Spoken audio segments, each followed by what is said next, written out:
ನಮಸ್ಕಾರ ವೀಕ್ಷಕರೇ, ಬಿಗ್ ಬಾಸ್ನಲ್ಲಿ ನಡೆಯಿತು ಮೋಸದ ಆಟ. ಇದನ್ನು ಮಾಡಿಸಿದ್ದು ಬೇರೆ ಯಾರೂ ಅಲ್ಲ, ಸ್ವತಃ ಬಿಗ್ ಬಾಸ್. ಇಂದಿನ ಒಂದು ಆಟದಲ್ಲಿ ನಿಮ್ಮ ತಂಡಕ್ಕೆ ಮೋಸ ಮಾಡಿ ಅಂತ ಬಿಗ್ ಬಾಸ್ ನೇರವಾಗಿ ಆಟಗಾರರಿಗೆ ಹೇಳಿ ಮಾಡಿಸಿದೆ. ಹೇಳಿದ ಹಾಗೆಯೇ ತಂಡದ ಆಟಗಾರರು ನಡೆದುಕೊಂಡಿದ್ದಾರೆ. ಒಂಟಿ ಮತ್ತು ಜಂಟಿ ತಂಡಗಳಾಗಿ ಬಿಗ್ ಬಾಸ್ ಮಾಡಿದರು. ಇದೀಗ ಬಿಗ್ ಬಾಸ್ 2 ತಂಡಗಳಿಗೆ 3 ಟಾಸ್ಕ್ ಅನ್ನು ಆಟ ಆಡಿಸಿದರು. ಅದರಲ್ಲಿ ಜಂಟಿ ತಂಡ 2 ಟಾಸ್ಕ್ನಲ್ಲೂ ಕೂಡ ಸೋಲುತ್ತಾ ಬಂದಿದ್ದಾರೆ. ಅದರಂತೆ ಬಿಗ್ ಬಾಸ್ ಜಂಟಿ ತಂಡದಿಂದ ಚಂದ್ರಪ್ರಭಾ ಮತ್ತು ಸತೀಶ್ ರವರನ್ನು ಕರೆಸಿ ಒಂದು ಆಫರ್ ಕೊಡ್ತಾರೆ. ಅದೇನೆಂದರೆ, ನಿಮ್ಮನ್ನು ಫೈನಲ್ ಕಂಟೆಂಡರ್ ಆಗಿ ಆಯ್ಕೆ ಮಾಡಲಾಗುತ್ತೆ, ಆದರೆ ನಾವು ಹೇಳಿದ ಹಾಗೆ ಮಾಡಿದರೆ ಮಾತ್ರ ಅಂತ ಬಿಗ್ ಬಾಸ್ ಹೇಳ್ತಾರೆ. ಅದೇನೆಂದರೆ, ಮುಂದೆ ನೀಡುವ 3ನೇ ಟಾಸ್ಕ್ ಆಟವನ್ನು ನೀವು ನಿಮ್ಮ ತಂಡವನ್ನು ಸೋಲಿಸಬೇಕು. ಹಾಗೆ ಮಾಡಿದರೆ ನಿಮ್ಮ ಇಬ್ಬರನ್ನು ಫೈನಲ್ ಕಂಟೆಂಡರ್ ಆಗಿ ಪರಿಗಣಿಸಲಾಗುವುದು ಎಂದು ಬಿಗ್ ಬಾಸ್ ಆಫರ್ ಕೊಡ್ತಾರೆ. ಇಬ್ಬರು ಸ್ವತಃ ಒಪ್ಪಿಕೊಂಡು ಅದರಂತೆ ನಡೆದುಕೊಳ್ಳುತ್ತೇವೆ ಎಂದು ಪ್ರಮಾಣ ಮಾಡುತ್ತಾರೆ.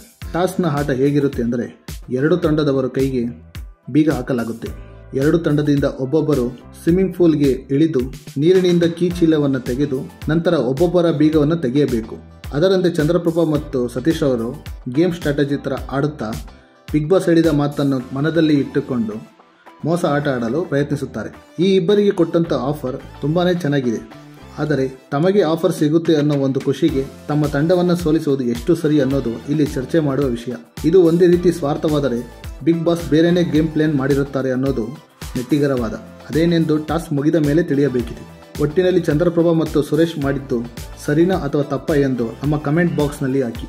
ಈ ವಿಡಿಯೋವನ್ನು ಲೈಕ್ ಮಾಡಿ, ಶೇರ್ ಮಾಡಿ. ಮತ್ತಷ್ಟು ಅಪ್ಡೇಟ್ಸ್ಗಳಿಗಾಗಿ ನಮ್ಮ ಚಾನಲ್ನ ಸಬ್ಸ್ಕ್ರೈಬ್ ಮಾಡಿ.